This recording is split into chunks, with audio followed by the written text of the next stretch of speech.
बर' माहारि फरायसा आफादा बाक्सा जिल्लानि मुसलपुर नि कालचारेल कमप्लेक्स बेयावहाय दिनै सेंट्रेल एग्जीक्यूटिव मीटिंखौ लानाय जादों आरो बे हाबाफारियावहाय गिदिरथार थांखि हिसाबै जोंहा दिनै जोंनि सेंट्रेल कमिटिनि मानगोनां गाहाय नेहाथारि लेङाइ आफादगिरि एसिस्टेंट जनरल सेक्रेटारि मानगोनां बुंथिगिरि स्पीकर मानगोनां education secretary cultural secretary assistant cultural secretary literary secretary organising secretary आरो बेजों लोगोसे जोंहा दिनै गुबुन गुबुन जिल्लानिफ्राय दिनै जोंहा क'क्राझार जिल्लानि मानगोनां आफादगिरि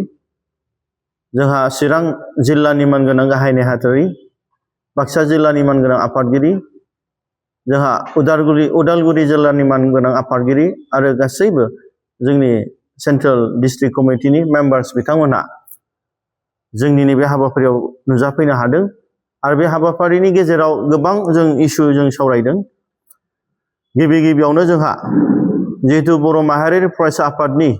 जोंहा सानै बोसोनगिरि दंमोन आरो बे बोसोनगिरिखौ जोंनि दिनैनि सेंट्रेल एग्जीक्यूटिव मीटिं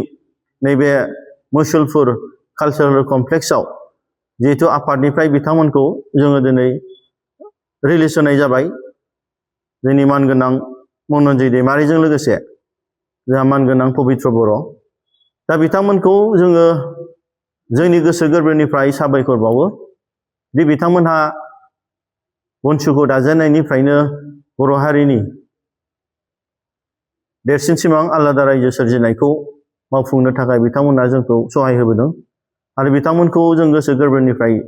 जोङो साबायखर बावो। दिनैहाय जोङो बिथांमोनखौ जोंनि हाउसनिफ्राय जों बिथांमोननि जि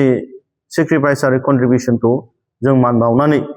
बिथांमोनखौ जोंनि आफादनिफ्राय जों दिनै रिलिज होनाय जाबाय आरो बिथांमोनहा दिनै बनसुनिफ्राय एबा बनसुनि जानानै बिथांमोना रिप्रेजेन्ट एबा बिथांमोनहा बनसुनि जानानै जोंनि खामानि मावनाय नंलिया आरो थांनाय समाव बेजों लोगोसे थांनाय समावहाय जोंनि मानगोनां बोसोनगिरि सानैया बिथांमोना जितु सेंट्रेल कमिटिनि डिस्ट्रिक्ट जिल्लानि जितु सेंट्रेल कमिटि बनसुनि कनसेन्ट गैयालासिनो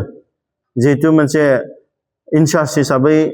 दादोंमोन आरो बे इनचार्ज होननायखौबो दिनै जोंनि हाउसआव डिजल्भ खालामनाय जाबाय आरो जाय बिथांमोनहा इनचार्ज मोनदोंमोन बिथांमोनहाबो आस इट इज जिहेतु जोंहा सेंट्रेल बनसुनि एग्जीक्यूटिव मिटिंआव डिसिसन लानाय बादि जिहेतु बिथांमोनहा जि पस्टआव दंमोन बे पस्टआवनो थानानै बनसुनि बिबानखौ मावलांथोंसै आरो बनसुनि जि टारगेट आलादा रायजो सोरजिनायाव दिनै बिथांमोनहा मावफिनथोंसै होननानै जोंनि बे हाउसआव जों डिसिसन लानाय जाबाय आरो बे नैथि हाबाफारि हिसाबै जोंनि बर' माहारि फरायसा आफादा जोंनि बर'फोरनि देरसिन सिमां आलादा रायजो सोरजिनाय बड'लेण्ड सेपारेट स्टेट बर' हारिनि थामोनथा रैखाथिनि थाखाय जे जों जोनोम मोनदों दा जोंहा दिनै बोसोरफ्रामबो बनसुआ जोनोम मोननायनि गेजेराव बर' हारिनि देरसिन सिमां आलादा रायजो बड'लेण्ड सेपारेट स्टेट बेखौ जों फोथांनानै लाखिनो थाखाय आरो बेखौ जों मोनफुंनो थाखाय आरो मुंख्लंफोरनि जे आद्रा थानाय सिमांखौ जों मोगथां महर होनो थाखाय जों दिनै नांबोबाय थादों। एबारबो जिहेतु जोंहा डिसेम्बर दाननि 1 थारिखनिफ्राय 19 थारिखसिम जि पार्लियामेन्ट सेसन जागोन बे पार्लियामेन्ट सेसनाव जोङो दिनै आलादा रायजो सोरजिनायखौ जोङो गोख्रों भाबै जों बाहागो लानो थाखाय जों दिनै फाइनाल डिसिसन लाबाय आरो फैगौ डिसेम्बर दाननि 18 थारिख दानावहाय जोंनि धरना दिल्लीयावहाय जन्तर मन्तराव बे जानो थांसिगोन आरो बे दिनै फाइनाल मोनसे डिसिसनाव फैबाय। दा जों मोनफ्रोमबो जोंनि जिल्लानि आरो सेंट्रेल कमिटिनि दैदेनगिरि बर' माहारियारि फरायसा आफादजों लोगोसे साफ्रोमबो जोंनि गेदेमा रायजो राजा जोंनि बर' हारिखौ मोजां मोनग्रा साफ्रोमनिसिमबो जोंनि अननाय आरो सिबिनायखौ जोंनि जि थांखि दं बे थांखिखौ जाफुंसार होनो थाखाय आशीर्बाद हरगोन होननानै आं आसा खालामनाय थाबाय आरो बेजों लोगोसे जोंनि बर' माहारियारि फरायसा आफादा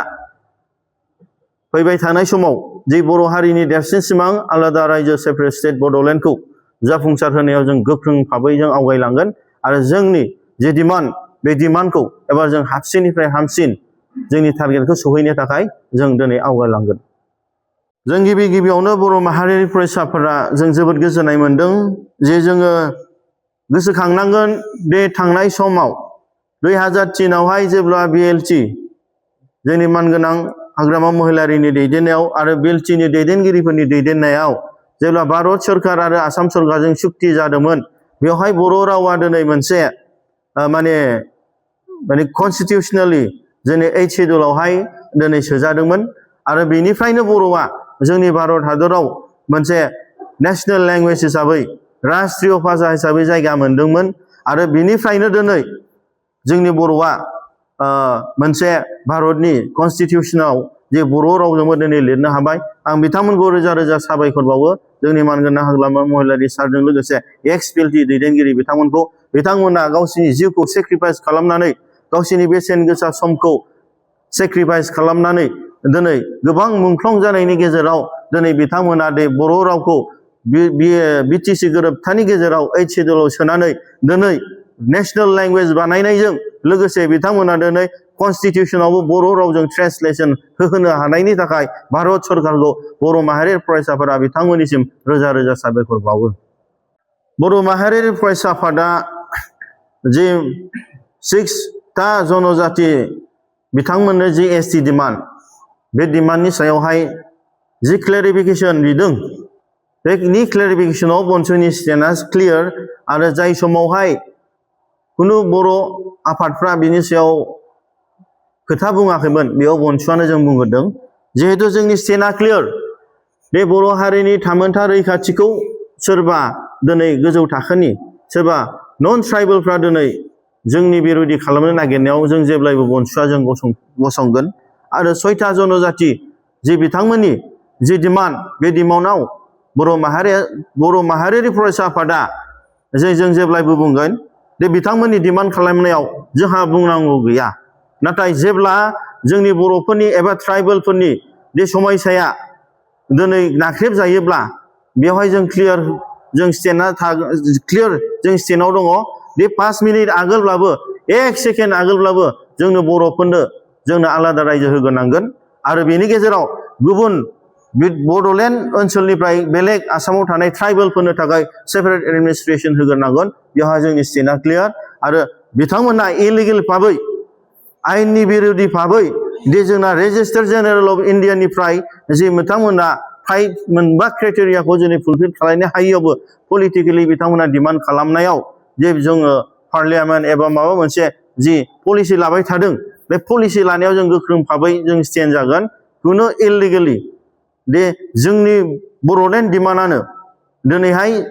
कनस्टिटिउशनेलि मोनसे प्रभिजनेलि जों मोननांगौखा बे बड'लेण्ड डिमान्डखौनो बिथांमोना दिनै जि जों माने कनस्टिटिउशनेलि संबिधानिक जों मोननांगौखौनो होआखैब्ला आसाम बादियावनो दिनै बर'फ्रा हाजोआव दाबो ST मोनाखैब्ला अब्ला दिनै गुबुननिफ्राय फैनानै जोंनाव ST मोननांगौआ कुनु पसिबल नङा आरो बेयावहाय बन्सुआ गोख्रों भाबै जों स्टेन्ड जागोन आरो आइननि भाबैबाबो जोङो दिनै स्टेन्ड जागोन आरो फैबाय थानाय समाव जों बन्सुआबो बेनि सायाव जों स्टेन्ड गोख्रों भाबै जों गसंगोन।